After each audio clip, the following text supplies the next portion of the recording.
Danke bafethu, welcome back to Nkuli Soccer. Ngicela ningakhohlwa uku-like and subscribe. Ukubuya kwaPaseka Mako, kubuya ne-excitement noma ngithi kuletha i-excitement enkulu laphana ku-Kaizer Chiefs.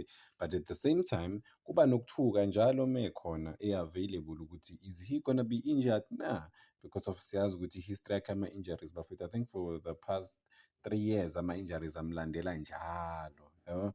But-ke umuntu one-experience kakhulu, masibheka ama-stats wakhe lana bafethu. Yeah, are better than almost better than everyone laphana team, if not better than everyone or noma every player eligini.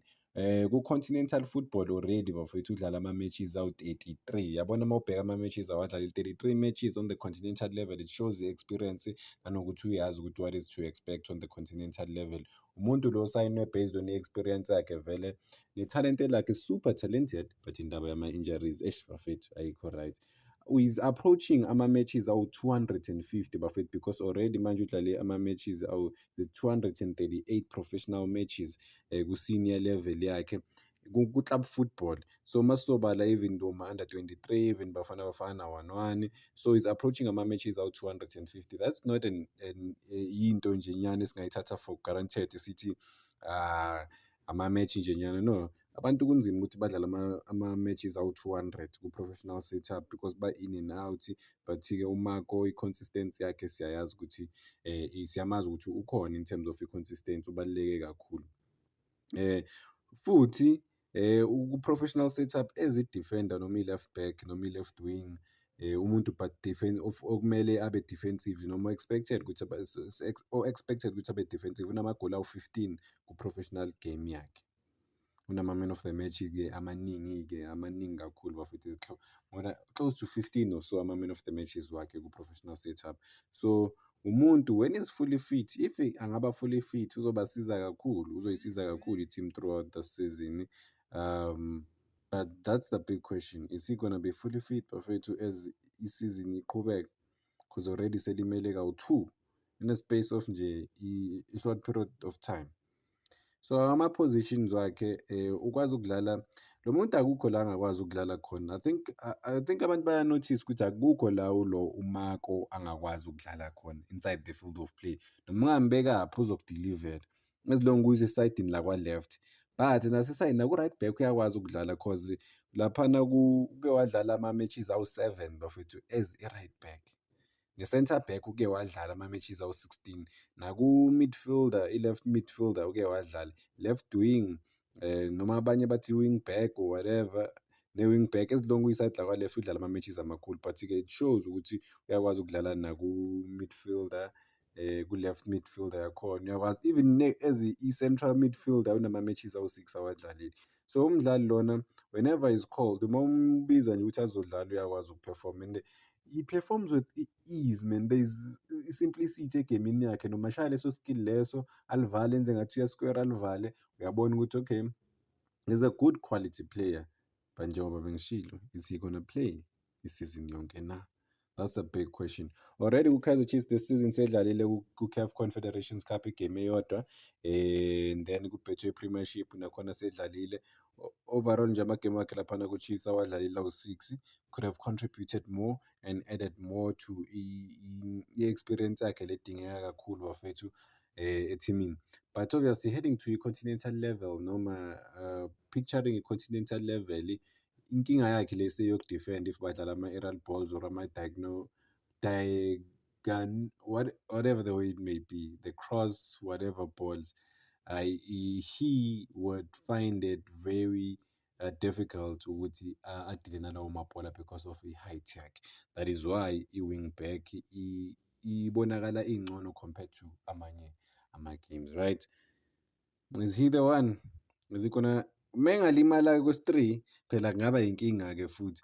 But-ke kunaleyo fear leyo ukuthi usazolimala futhi, iyo nje into em-hold back. Without ama-injuries akhona ama-game la obona ukuthi angakwazi ukudlala, the aggression part of i-game, I think yena i-quality lakhe kakhulu ukuthi aye phambili, not i-defense. Yeah, i-defense he can defend, but I saw him being bullied laphana e-Angola. So imagine bodlala nama-aggressive parts teams.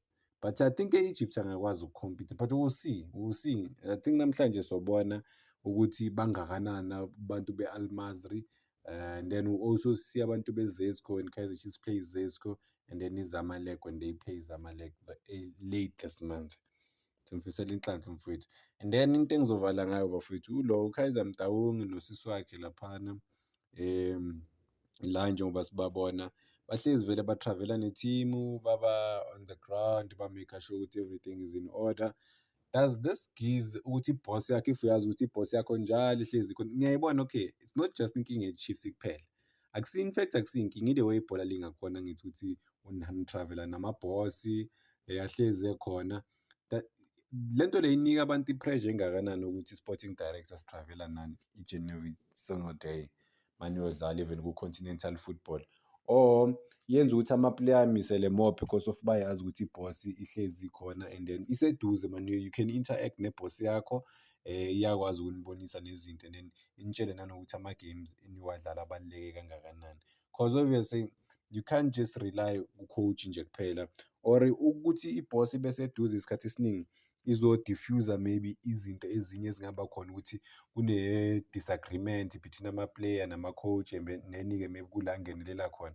Cause mina I would shit my pants if I am playing even nasejimini ibhosi yami ihlezi khona, but at the same time njengoba bengishilo ukuthi it's a modern football man, ama-bosses are highly involved emagamini, nama-players a-direct akhuluma emajimini bakhona bafuna uku-make sure uKaizer Motaung Junior ufuna uku-make sure ukuthi ubuilda i-team e-strong ezokwazi ukukhompitha e-South Africa, ezokwazi ukukhompitha continental. And-ke this is what they want for next season. Bafuna ukuqualify for i-Champions League. How are they gonna qualify for i-Champions League? They need to win the league or finish number 2 e-league. Will they be able to do that?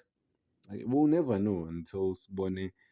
Maybe siyobona masekusele boma 25 games nyana e-league ukuthi okay, there's a chance or there's no chance.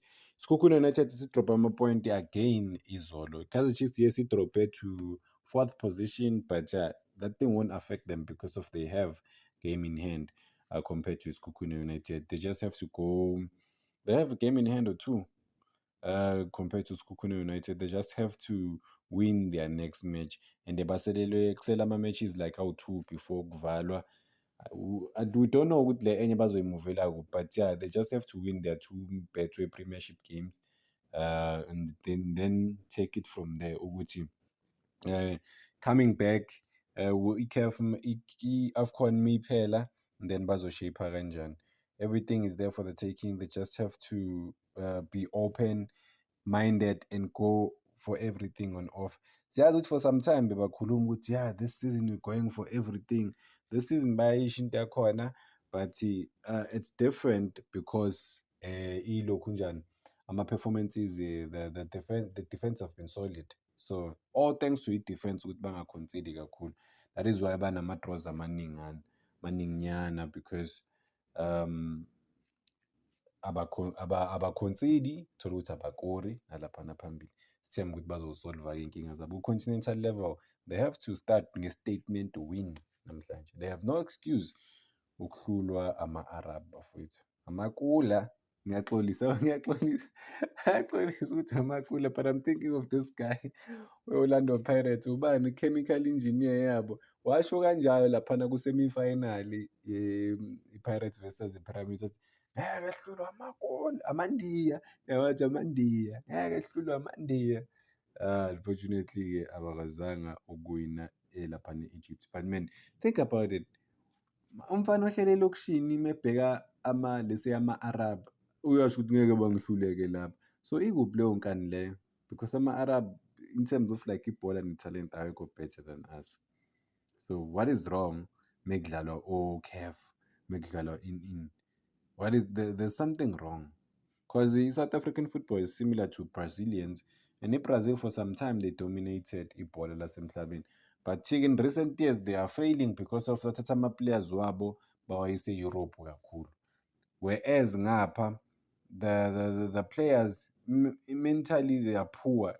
Umuntu udlala igame eyodwa uzibona ngathi sefikile, akafuni ukufunda advance igame yakhe. That is why ngimshayele izandla uThembi Nkosi-Lotto or uRhulani Mogwena ukuthi wamnika i-opportunity ukuthi aye laphana eNorth Africa because of manje se-focus ebholeni nje kuphela. Hhayi lezi zinto lezi ukuthi ngiboneni ngoThembi Nkosi-Lotto, ayikho leyo nto leyo lapha. Lapho ubizelwe nje ukuthi adlale ibhola, that's it. And guess what? Uma-focus-a kubhola, i-energy yakhe kubhola, uphefoma kahle kakhulu. Danke bafowethu. Cela ningakhohlwa uku-like and subscribe, making sure ukuthi ipheji liyakhula. Thank you kuwo wonke umuntu obukelayo, olalelayo.